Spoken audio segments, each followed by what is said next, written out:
started out. And a couple of things that I would add in here is that I think it's also important to see the conditions in which we were fighting for this coming out of 2020.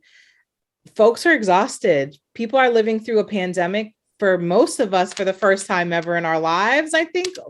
The majority of us, and our organizations, I think, were all very much pulled.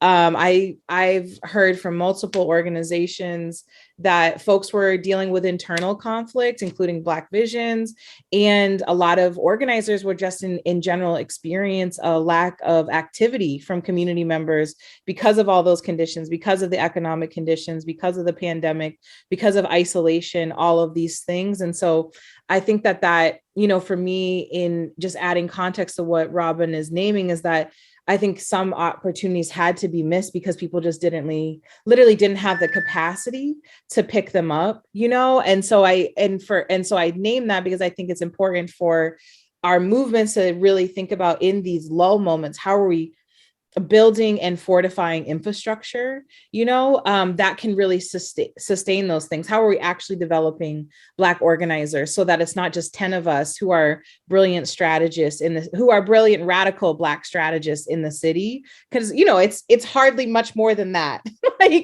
To be real, who lean left, who have a more socialist or radical politic, right? And also can get work done.